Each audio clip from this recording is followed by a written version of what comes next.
पाकिस्तान में आम चुनाव के लिए वोटिंग खत्म, वोटों की गिनती भी हुई शुरू। इससे पहले क्वेटा में मतदान के दौरान आतंकी हमले में 35 लोगों की मौत, 67 घायल। लोकसभा के बाद राज्यसभा में भी पास हुआ फ्यूजिटिव इकोनॉमिक ऑफेंडर्स बिल। देश में आर्थिक अपराध कर विदेश भागने वाले माल्या और नीरव मोदी जैसे भगोड़ों की संपत्ति जब्त करने में मिलेगी मदद।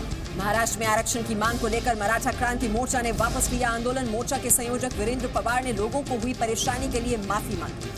मराठा क्रांति मोर्चा ने आंदोलन में हुई आगजनी हिंसा के पीछे राजनीतिक कारणों की आशंका जताई। कहा, राजनीतिक चाल से बचने के लिए ही वापस लिया आंदोलन। एनसीपी सांसद सुप्रिया सुले ने लोकसभा में मराठा आंदोलन का मुद्दा उठाया, कानून व्यवस्था की दी दुहाई। कहा, बीजेपी ने अपने घोषणा पत्र में आरक्षण का भरोसा दिया था, अब तक मराठा समाज को न्याय नहीं मिला। पीएम मोदी को हराने के लिए राहुल गांधी छोड़ सकते हैं पीएम पद की दावेदारी। सूत्रों के हवाले से खबर, ममता या मायावती को समर्थन दे सकते हैं राहुल गांधी। अफ्रीकी देश युगांडा की संसद में प्रधानमंत्री मोदी का संबोधन। अफ्रीका से संबंधों की मजबूती के लिए 10 सूत्रीय सिद्धांतों का किया जिक्र। बिजनेस फोरम को भी किया संबोधन। जम्मू कश्मीर के अनंतनाग में सेना ने 2 आतंकियों को मार गिराया। दोनों के शव बरामद। लश्कर ए तैयबा के थे ये दोनों आतंकी। सुरक्षा बलों पर हमले के लिए नक्सली कर रहे हैं रिमोट माइंस का इस्तेमाल। गृह मंत्रालय को भेजी रिपोर्ट में बीएसएफ ने कहा, साथियों को दी जा रही है रिमोट माइंस की ट्रेनिंग। देश में बढ़ रहे हैं सांप्रदायिक हिंसा और उससे होने वाली मौतों के मामले।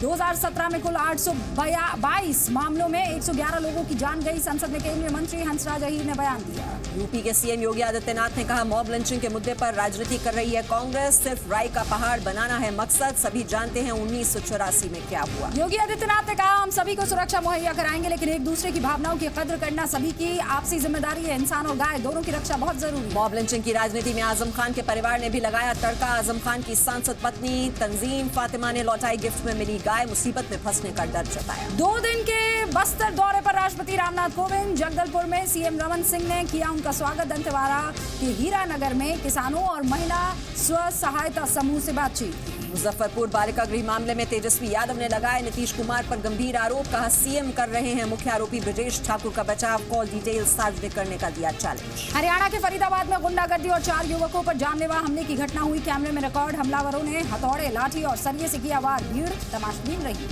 यूपी में मुन्ना बजरंगी मर्डर केस में जेल प्रशासन के कई अधिकारियों और कर्मचारियों पर गिर सकती है गाज। मामले की जांच पूरी। डीआईजी जेल आगरा ने एडीजी जेल को सौंपी रिपोर्ट। महाराष्ट्र के मंत्रालय ने एक बार फिर खुदकुशी की कोशिश की। साहूकार से परेशान एक महिला ने मंत्रालय के गेट पर आत्मदाह की कोशिश की। पुलिस ने महिला को हिरासत में ले लिया है। पाटीदार नेता हार्दिक पटेल को 2 साल की सजा। विसनगर के बीजेपी विधायक के दफ्तर में तोड़फोड़ के दोषी। मेहसाणा की अदालत ने 50,000 का जुर्माना भी लगाया। दुबई में आगामी 19 सितंबर को भिड़ेंगी भारत और पाकिस्तान की क्रिकेट टीमें आपस में। एसीसी ने किया एशिया कप क्रिकेट टूर्नामेंट के कार्यक्रम का ऐलान। 15 सितंबर से शुरू होगा टूर्नामेंट।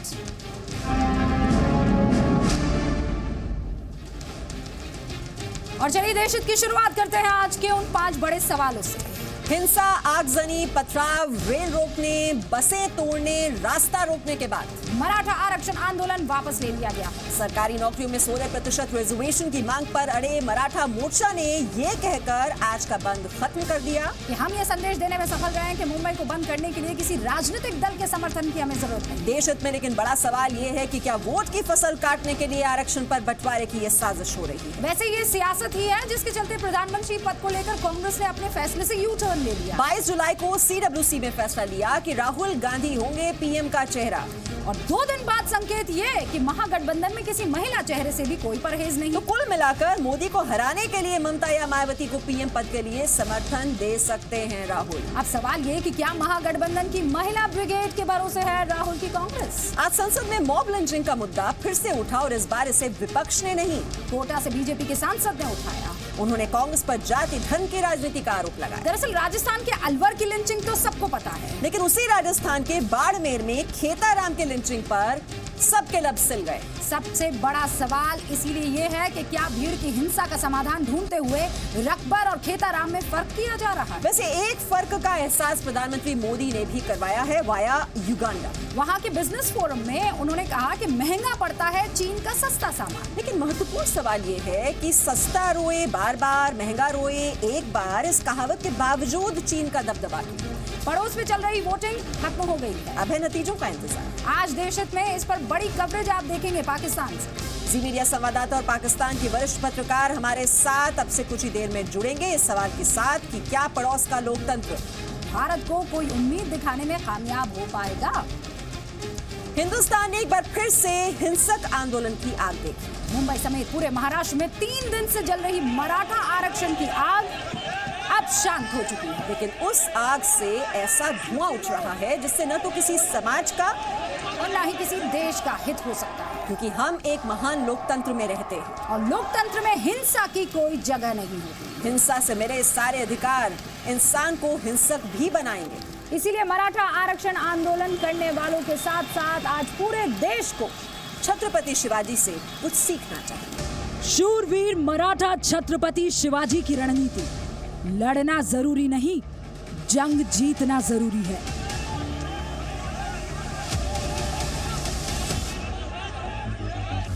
छत्रपति शिवाजी हिंदुस्तान के लिए लड़े, मराठी मानुष आरक्षण के लिए लड़ रहे हैं।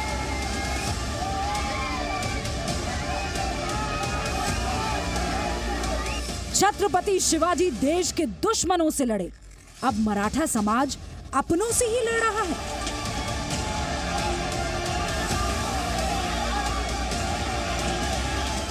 शिवाजी की राजनीति से देश एकजुट हुआ, मराठों की आरक्षण राजनीति से समाज बटेगा।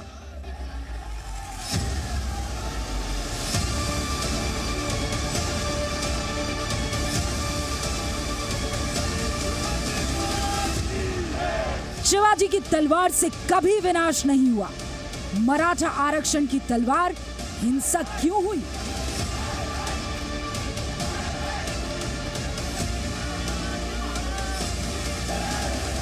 जीत के लिए शिवाजी 3 प्लान बनाते थे।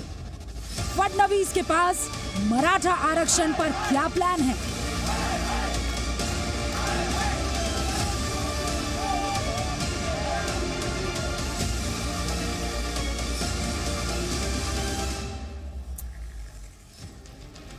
तो देख रहे हैं, मराठी मानुष आज बहुत नाराज है। एक वो मराठा है जो मेहनत करके अपनी रोजी रोटी कमा रहे हैं, अपना और बच्चों का भविष्य संवारने की कोशिश कर रहे हैं, और एक वो मराठा है जो मराठी मानुष के अधिकारों के नाम पर ऐसी लड़ाई लड़ रहे हैं जिसमें नुकसान मराठियों का ही हो रहा है। करीब 100 घंटे तक आंदोलन के बाद इसे वापस लेने का ऐलान तो कर दिया गया है, लेकिन आरक्षण हासिल करने की जंग अभी जारी है, और इसका नतीजा है अधिकारों की हिंसक जंग में मराठी मानुष का नुकसान।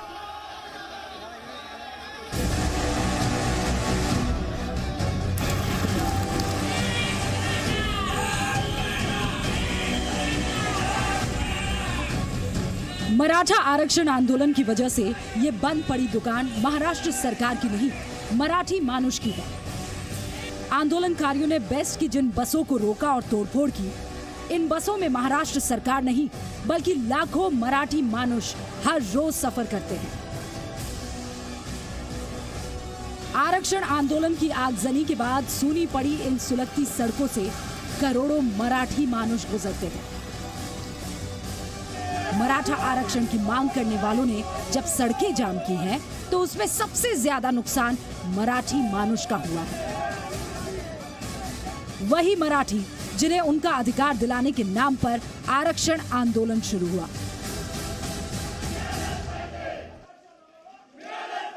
मुंबई के अंदर हम लोगों ने जो बंद का ऐलान किया था वो हम लोग अभी वापस ले रहे हैं। मुंबई के समाज ने हमें जो आज साथ दी है वो उसके बारे में हम उनका बहुत बड़ा आभार मानते हैं। करीब 100 घंटे के आंदोलन के बाद मराठा क्रांति मोर्चा ने फिलहाल इसे वापस ले लिया है, लेकिन आंदोलन की आग का असर अब तक है। महाराष्ट्र के 12 शहरों में सड़कों पर आंदोलन हुआ। मुंबई, ठाणे, सतारा, नांदेड़, पालघर, औरंगाबाद में उग्र आंदोलन हुआ। अंधेरी, जोगेश्वरी, कुर्ला, दादर, कांदिवली, चेंबूर, ठाणे में उग्र प्रदर्शन हुए। मुंबई में बेस्ट की 9 बसों को आंदोलनकारियों ने नुकसान पहुंचाया। मुंबई, ठाणे, नवी मुंबई के बीच 200 बसों को रद्द करना पड़ा। मुंबई के करीब 70% दुकानें आंदोलन की वजह से बंद रही। विरार से चर्च गेट के बीच कई स्टेशन के पास लोकल ट्रेनें रोकी गई। मुंबई में कई जगह ऑटो और निजी वाहनों को नुकसान पहुंचाया गया। सवाल यह है कि आखिर आरक्षण के वादे क्या सिर्फ चुनाव जीतने का फॉर्मूला है? क्या जातिगत आरक्षण लोगों की भावनाएं भड़काकर सियासी फायदे के लिए होता है? हिंसक आंदोलन करने वालों को आम जनता को बंधक बनाने की इजाजत किसने दी? और राज्य सरकारें आंदोलन के हिंसक होने तक क्यों सोती रहती हैं? अंकुर त्यागी, अमित कोटेचा, महिमा सिंह, अमित त्रिपाठी, राकेश त्रिवेदी और राजीव रंजन के साथ ब्यूरो रिपोर्ट जी मीडिया। तो हिंसक आंदोलन से देश, राज्य और समाज को सिर्फ नुकसान ही मिलता है। और ऐसा हम इसलिए कह रहे हैं क्योंकि अब तक तमाम आंदोलन के बाद जो नतीजा निकला है उस पर आपको अफसोस ही होगा। चलिए आपको कुछ आंकड़े बता देते हैं। याद कीजिए, जुलाई 2015 गुजरात में 1 महीने तक पाटीदार आंदोलन चला था। नतीजा क्या हुआ था? 3,500 करोड़ रुपए का नुकसान देश ने झेला। राजस्थान, मई 2015 8 दिनों तक गुर्जरों का आंदोलन चला। नतीजा ये हुआ कि 100 करोड़ रुपए से ज्यादा का नुकसान इस देश ने झेला। हरियाणा का याद कर लीजिए, फरवरी 2016 9 दिन तक जाट आरक्षण आंदोलन चला। नतीजा ये हुआ कि 34,000 करोड़ रुपए से ज्यादा का नुकसान आपको और हमको हुआ। दलितों का भारत बंद, 2 अप्रैल 2018 SC/ST एक्ट पर सुप्रीम कोर्ट के फैसले का विरोध किया गया। और कितना नुकसान हुआ? 20,000 करोड़ का, 14 लोगों की मौत भी हुई। उसके बाद महाराष्ट्र, जुलाई 2018 22 से 24 जुलाई तक मराठा आरक्षण आंदोलन, जिसे अब वापस ले लिया गया। नतीजा क्या है? करोड़ों रुपए का नुकसान हुआ है। एक आंदोलनकारी ने सुसाइड भी कर दिया। जिस तरह से महाराष्ट्र में मराठा आरक्षण आंदोलन के नाम पर हिंसा हुई, उसी तरह गुजरात में पाटीदार आरक्षण की खोखली सियासत ने पूरे गुजरात का बहुत नुकसान किया। मगर अदालत ने हिंसक आंदोलन करने वाले हार्दिक पटेल को 2 साल की सजा सुनाई है, क्योंकि उस आंदोलन की बुनियाद हिंसा पर टिकी थी।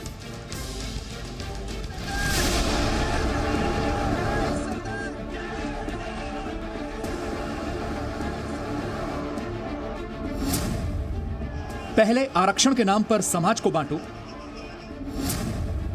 फिर आरक्षण के बहाने वोटों की फसल काटो। मगर खोखली राजनीति में अब सजा काटो। आरक्षण की आग लगाकर चुनावी सियासत करने वालों के लिए हार्दिक पटेल को अदालत से मिली सजा अपने आप में मिसाल है। 23 जुलाई 2015 को गुजरात के मेहसाणा में पाटीदार आरक्षण आंदोलन हुआ था। मेहसाणा ही पाटीदार आंदोलन का गढ़ था और इसकी शुरुआत विसनगर में हार्दिक पटेल की सभा से हुई थी। जनसभा के बाद लौट रहे हार्दिक पटेल और उनके समर्थकों ने बीजेपी विधायक ऋषिकेश पटेल के दफ्तर में तोड़फोड़ की। अदालत ने इस मामले में हार्दिक पटेल समेत 2 लोगों को दोषी पाया और 2 साल की जेल की सजा सुनाई। मीडिया कर्मी ने ये फरियाद दाखिल की है। वो तीनों को 2-2 साल की और 50-50 हजार रुपया का जुर्माना, और जुर्माना की रकम में से मीडिया कर्मी को 10,000 रुपया કોમ્પેન્સેશન। આજે તમામ સમાજના લોકો અનામતની માંગણી સાથે રોડ પર નીકળ્યા છે। એ એક ચિંતાનો પ્રશ્ન સરકાર માટે છે કે આ મુદ્દે ચર્ચા કરવી જોઈએ, આ મુદ્દે એક સોલ્યુશન લાવવું જોઈએ। हालांकि हार्दिक पटेल को फिलहाल जेल नहीं जाना पड़ेगा, क्योंकि हाईकोर्ट में अपील के नाम पर सशर्त जमानत मिल गई है। मगर हार्दिक के मेहसाणा आने पर पाबंदी लगा दी गई है ताकि तनाव न फैले। गुजरात समेत पूरा देश हार्दिक पटेल के पाटीदार आंदोलन का आगाज से लेकर अंजाम तक देख चुका है। विधानसभा चुनाव से पहले पाटीदारों को आरक्षण के नाम पर एकजुट किया गया और फिर हिंसा करके जनता का ही नुकसान किया गया। देश हित में हर हिंदुस्तानी को यह समझना होगा कि आरक्षण की खोखली राजनीति में किसी का हित नहीं है। ब्यूरो रिपोर्ट, जी मीडिया। और अब आरक्षण की सियासत से आगे बढ़कर रिजर्वेशन वाली राजनीति की बात करते हैं। हम यहाँ जनता के रिजर्वेशन की बात नहीं कर रहे हैं, पीएम की कुर्सी के लिए रिजर्वेशन की बात कर रहे हैं। दरअसल राहुल गांधी ने कर्नाटक में कहा था कि 2019 में कांग्रेस को बहुमत मिला तो वो जरूर पीएम के दावेदार हैं। लेकिन अब राहुल ने अपना रिजर्वेशन कैंसिल कराने का मन बना लिया है।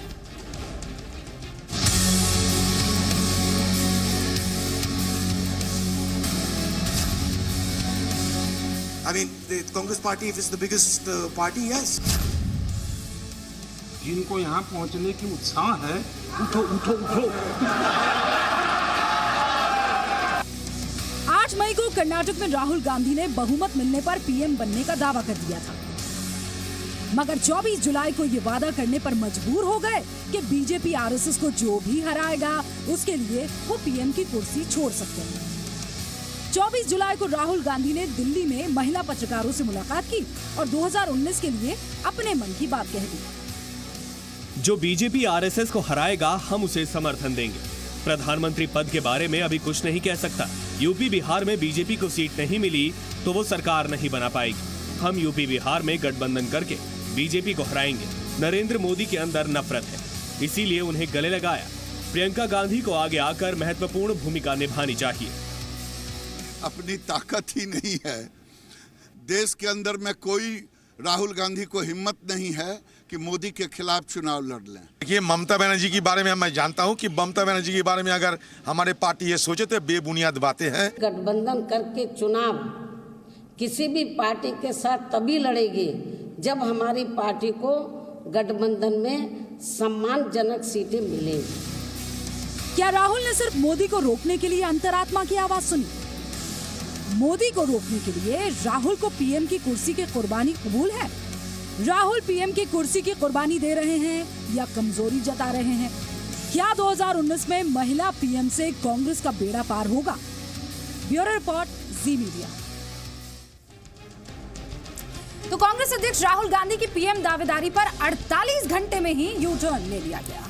इसकी वजह भी समझ लीजिए आप। महागठबंधन में कई दलों ने पहले ही पीएम पद पर दावा ठोकना शुरू कर दिया। कांग्रेस को उम्मीद है कि पीएम पद पर दावा छोड़ने के बाद अब उम्मीद है कि महागठबंधन में पीएम पद को लेकर टूट नहीं हो। राहुल के इस ऐलान से मायावती और ममता बनर्जी की नाराजगी दूर हो जाएगी, क्योंकि दोनों ने ही सीधे या परोक्ष रूप से प्रधानमंत्री पद पर दावेदारी की है। 2019 में पीएम की लड़ाई में महागठबंधन के दल का एकजुट रहना बहुत जरूरी और ये होगा शायद। और राहुल ऐसा करके खुद को बड़े दिल वाले नेता के तौर पर भी पेश करेंगे। माया ममता को पेश करके महिला वोटर्स को आकर्षित करने का भी बड़ा पासा प्लान है। और महागठबंधन को उम्मीद है कि मायावती की उम्मीदवारी से जो दलित वोटर हैं वो एक आगे बढ़ना होगा। और अब बात हिंदुस्तान की हिंसक भीड़, जिसका हिस्सा कभी भी कोई भी इंसान बन जाता है और उसके बाद कई सारे लोग मिलकर एक इंसान की जान ले लेते हैं। हम सभ्य समाज में रहते हैं, यहाँ जंगल राज जैसी हिंसक सोच के लिए कोई जगह नहीं। मगर हिंसक भीड़ की हत्याओं को लेकर ऐसे लोगों की सोच पर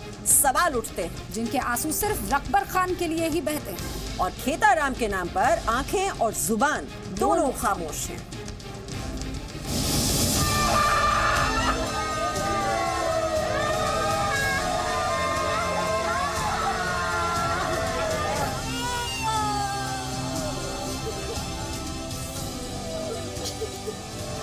दो इंसानों की हत्या हुई। राजस्थान के अलवर में रकबर की हत्या, राजस्थान के ही बाड़मेर में खेताराम की हत्या। रकबर गौ तस्करी के शक में मारा गया, खेताराम अल्पसंख्यक लड़की से प्यार के आरोप में मारा गया। दोनों को हिंसक भीड़ ने मारा। रकबर की हत्या पर खूब हंगामा हुआ, फिर खेताराम की हत्या पर खामोशी क्यों? हम अगर अलवर की निंदा करते हैं, इन विपक्ष की जुबान क्यों बंद हो गई उस दलित के नाम पर? ये देश को बांटने की साजिश है, ये वार्ड आपसी गैंग है। और वो हमेशा कहते ये स्टेट का प्रॉब्लम है। ठीक है भाई, लेकिन आप अपने पार्टी की गवर्नमेंट जिस जगह है उस जगह सख्ती से क्यों नहीं कहते? अलवर में गौ तस्करी के शक में जब 21 जुलाई की रात को कथित गौ रक्षकों ने रकबर खान की हत्या कर दी तो सड़क से संसद तक हंगामा हुआ। मगर बाड़मेर में अल्पसंख्यक समुदाय की लड़की से प्यार के आरोप में 22 जुलाई को खेताराम की हत्या हो गई और सियासी हुक्मरानों ने उसके घर जाकर अफसोस जताना भी जरूरी नहीं समझा। रकबर खान की तरह ही खेताराम की हत्या भी हिंसक भीड़ ने ही की थी। इसीलिए देश हित में कुछ सवाल बहुत जरूरी है। रकबर पर हंगामा हुआ तो खेताराम पर चुप्पी क्यों? अवार्ड वापसी गैंग खेताराम की हत्या पर चुप क्यों है? हिंसक भीड़ की आलोचना करने वाले अब कहां हैं? प्यार करने वाले को तालिबानी सजा क्यों मिली? बाड़मेर से भूपेश आचार्य के साथ ब्यूरो रिपोर्ट, जी मीडिया। मॉब लिंचिंग पर अब यूपी के मुख्यमंत्री योगी आदित्यनाथ को सुनिए। सीएम योगी के मुताबिक इंसान महत्वपूर्ण है लेकिन गाय भी जरूरी है। योगी का यह भी दावा है कि यूपी में हर इंसान को सुरक्षा दी जाएगी, लेकिन साथ ही हर व्यक्ति, समुदाय और धर्म की जिम्मेदारी है कि वो एक दूसरे का सम्मान करें। लिंचिंग को कुछ ज्यादा ही महत्व दिया गया है। इस प्रकार की घटनाओं को रोका जाना चाहिए अगर कहीं है, लेकिन साथ साथ इस बात का भी ध्यान रखना होगा कि हर एक की भावनाओं का सम्मान भी किया जाना चाहिए। मनुष्य की सुरक्षा आवश्यक है, अत्यंत आवश्यक है। राज्य सरकारों को इस दायित्व का अपना निर्वहन करना चाहिए और उत्तर प्रदेश के अंदर हम इस बात में कह सकते हैं कि हर व्यक्ति की सुरक्षा की गारंटी सरकार लेगी। लेकिन किसी को भी जाति, मत या मजहब के आधार पर किसी की भावनाओं के साथ खिलवाड़ करने की छूट भी नहीं दी जा सकती है। हमें इस बात का भी ध्यान रखना होगा और इसीलिए हम लोगों ने आकर के इलीगल स्लॉटरिंग को उत्तर प्रदेश के अंदर रोका था। तो यही चीज बीजेपी को बाकी राज्यों में भी लागू करनी चाहिए।